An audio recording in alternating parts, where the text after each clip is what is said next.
దేవుడా, ఎందుకు ఇలా చేసావు నువ్వు? ఎందుకేదో చిన్న ఆనందాన్నిచ్చి అది కూడా లేకుండా ఎందుకు చేస్తున్నావు? నేనేం తప్పు చేశాను? ఒక సమస్య తీరిందనుకుంటే వెంటనే ఇంకో సమస్య వస్తుంది.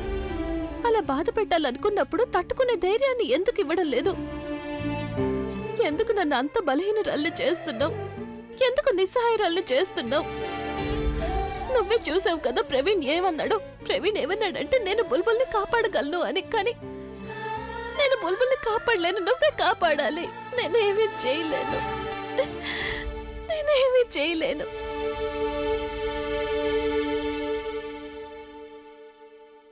మనిషిలోని బలహీనత, బలం అనేవి అతని ఆలోచనలోనే ఉంటాయి. మనిషి ఆలోచనల్ని బట్టే ఫీలింగ్స్ కూడా ఉంటాయి.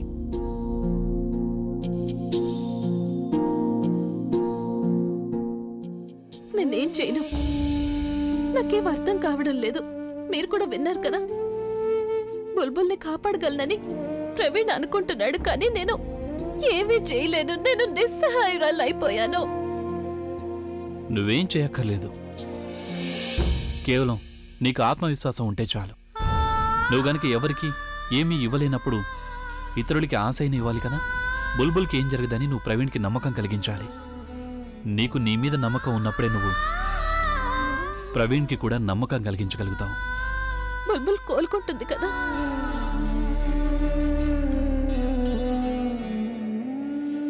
బుల్బుల్కి ఏం అవ్వదు.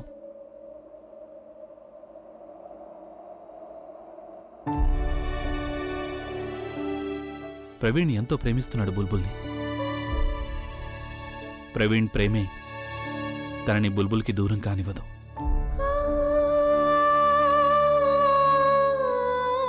ఎలాగైతే నా ప్రేమ మిమ్మల్ని నా నుంచి దూరం కానివ్వలేదో అలా.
ఆలియా, అసలు ఏంటి ఇదంతా?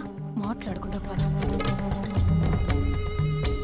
ఆలియా, అసలు నువ్వేం చేయాలనుకుంటున్నావు? ఇక్కడికి ఎందుకు తీసుకొచ్చావు? నేనేం చెప్తానో అది మాత్రం చెయ్యి. లోపలికి ఎవరైనా వస్తున్నారేమో జాగ్రత్తగా చూడు. అయినా నువ్వేం చేయబోతున్నావు? అయ్యో, చెప్పిన పని చేయదను. చెయ్యి.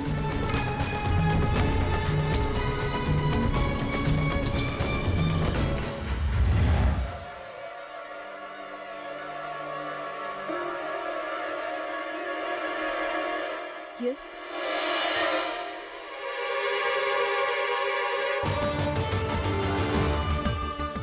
Yes. Oh my god, Alia ఇదేంటి ఇలా నర్స్ డ్రెస్ లో? ఏం చేయబోతున్నావు నువ్వు? నేనేం చేయదలుచుకున్నానో ఆ పని చేయబోతున్నాను. ఐ మీన్, నేను ఆలియాగా చేయలేకపోయిన ఈ పని నేనిప్పుడు నర్స్గా చేయాలనుకుంటున్నాను. ఇక పాపం ఆ బుల్బుల్ని ఎవరు ఎంత ప్రయత్నించినా కాపాడలేరు. నీ చెప్పింది అర్థమైంది కదా? అంటే నువ్వు బుల్బుల్ని నీ చేతులతో స్వయంగా నీకు నువ్వే ఉరేసుకుంటున్నావా? నేను కోఆపరేటర్ని కాదు, తనంత ఫూల్ని కూడా కాదు. నేనే తప్పు చేసి నేనే ఇరుక్కుపోవడానికే. అయినా నేను ఈరోజు కేవలం చంపడానికి ప్లాన్ వేసానంతే. పని మాత్రం మిషన్ చేస్తుంది. అంటే నువ్వు న్యూస్ పేపర్స్ చదవడం లేదా? ప్రతిరోజు వార్తలు వస్తున్నాయి, ఏవేవో వస్తున్నాయి. అంటే హాస్పిటల్స్లో మిషన్లు సరిగ్గా పనిచేయకపోవడం వల్ల ఎంతో మంది ప్రాణాలు కోల్పోతున్నారు అని. ముందు కాస్త గందరగోళం అవుతుంది, తర్వాతంతా నార్మల్ అయిపోతుంది. లేదాలియా, ఒకవేళ నువ్వు దొరికిపోయావంటే అప్పుడు నీతో పాటు నేను కూడా దొరికిపోతాను. నేను ఇప్పుడు అభిని పొందుతానన్న చిన్న ఆశ కూడా పూర్తిగా కోల్పోతాను. ఆలియా, నేను నీకు ఎలాంటి హెల్ప్ చేయలేను. నేనే కదా, అసలు నువ్వు కూడా ఏమి చెయ్యొద్దు. ఇంకేమైనా ఆలోచిద్దాం. నువ్వు ఆలోచించు. నేను ఏం ఆలోచించాలో అది నేను ఆలోచించాను. ఇప్పుడు అది నేను చేయబోతున్నాను. నేను ఇలా చేయడం ఎవ్వరు ఆపలేరు. ఈ పని ఒకవేళ ప్రవీణ్ కోసమైనా సరే, కార్పొరేటర్ కోసమైనా సరే, నేను ఈ పని చేసే తీరతాను. అయినా నువ్వు ఎంత పిరిగిదానివంటే నిన్ను నా పక్కన పెట్టుకోవడం నాకు అస్సలు మంచిది కాదు. అయినా నా సేఫ్టీ కోసం నేను ఈ పని స్వయంగా చేస్తాను. So please excuse me. Okay?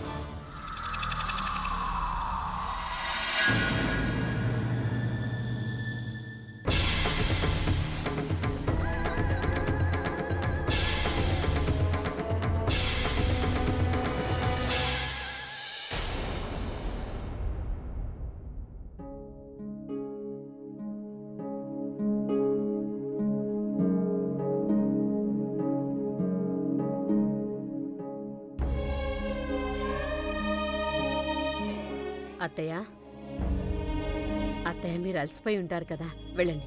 ఇంటికి వెళ్ళి కాస్త విశ్రాంతి తీసుకుని రేపు ఉదయాన్నే స్నానం చేసి మళ్ళీ అవుతురు గాని. లేదమ్మా, నేను పూర్తిగా బాగున్నాను. నా ఆరోగ్యం కూడా బాగుంది.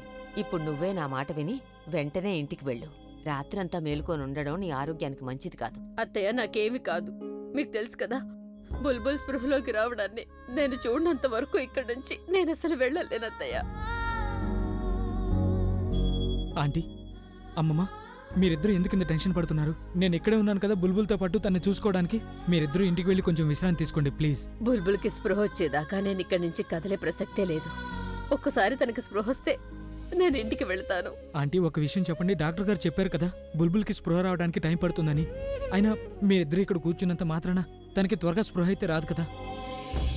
ప్లీజ్ మీరిద్దరూ నేను చెప్పినట్టు ఇంటికి వెళ్ళండి, విశ్రాంతి తీసుకోండి. నేను మీరు ఈ విధంగా బాధపడుతుంటే చూడలేను. ప్లీజ్ మీరు ఇంటికి వెళ్ళండి. నువ్వు చెప్పింది నిజమే బాబు, కానీ ముందు నీ పరిస్థితి చూడు. నీకు కూడా విశ్రాంతి అనేది అవసరమే కదా. నువ్వింటికి వెళ్ళు, స్నానం చేసి బట్టలు మార్చుకునిరా. మేమిక్కడే ఉంటాం. అమ్మమ్మ, మీకు తెలుసు కదా నేను బుల్బుల్ లేకుండా ఉండలేనని. తనకి స్పృహ వచ్చేంత వరకు కూడా నేను ఎక్కడికి వెళ్ళను, ఇక్కడే ఉంటాను. నాకేమైనా పర్వాలేదు. అందుకని నేను చెప్పేది వినండి. మీరిద్దరూ ఇంటికి వెళ్ళండి, విశ్రాంతి తీసుకోండి. నేను తన్ని జాగ్రత్తగా చూసుకుంటాను. సరే, నేను నీ మాట తప్పక వింటాను. కానీ బాబు, ఇప్పుడు చాలా రాత్రైపోయింది కదా, ఈ పూటకి ఇక్కడే ఉంటాం. తెల్లవారుగానే ఇంటికి వెళ్తాం. కానీ అమ్మమ్మ, ఒక్క నిమిషం. అత్తయ్య, నేను ఇక్కడికి రాను. హలో, అభి, అంత బానే ఉందా? ఓకే, నేను వస్తాను. అమ్మమ్మ, ఆంటీ, నేను అభిని కలవటానికి వెంటనే వెళ్ళాలి. ఏదో అర్జెంట్ పని ఉందట. నేను ఇప్పుడే బయలుదేరాలి. మీరిద్దరూ ఇక్కడే ఉంటారు కాబట్టి నేను వెళ్ళి ఆ పని చూసుకుని వస్తాను. మీరు తను జాగ్రత్తగా చూసుకోండి. ప్రవీణ్ అంతా బానే ఉందా? ఆంటీ, అంతా బానే ఉంది. మీరు కంగారు పడకండి. మీరు కేవలం మీ గురించి ఇంకా బుల్బుల్ గురించి చూసుకోండి.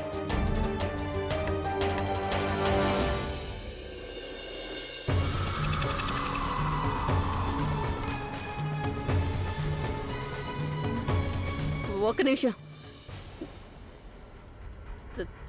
తనకంతా బానే ఉంది కదా, మరి మీరు లోపలికి ఎందుకు వెళ్తున్నారు? అదే డాక్టర్ గారు ఏమని చెప్పారంటే తన దెబ్బలకి మళ్ళీ ఒకసారి కట్టాల్సి ఉంటుందని. అందుకే నేను లోపలికి వెళ్తున్నాను. అలాగా, Excuse సరే me? పదండి, నేను కూడా వస్తాను. వద్దు, మీరు లోపలికి రాకూడదు. యాక్చువల్లీ మీరు ఆ దెబ్బల్ని చూడలేరు, అలాగే ఇన్ఫెక్షన్ అయ్యే అవకాశం ఉంటుంది. అందుకని మీరు ఇక్కడే ఉండాల్సి ఉంటుంది. అత్తయ్య, డోంట్ వరీ, అంతా సర్దుకుంటుంది. మీరు కూర్చోండి.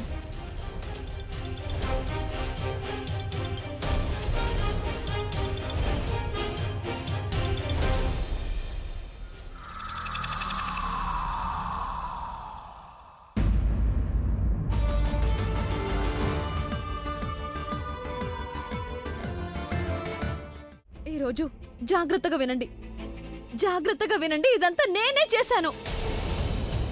అయినా యాక్చువల్లీ ఇదంతా నేను ఇంతకు ముందు ఎప్పుడో చేసేసి ఉండాల్సింది. ఎందుకో తెలుసా, నా గురించి నిజం ఎప్పటికైనా బయటపడుతుంది. దాంతోపాటు మీ ఇద్దరి నిజ స్వరూపం కూడా బయట పడిపోతుంది.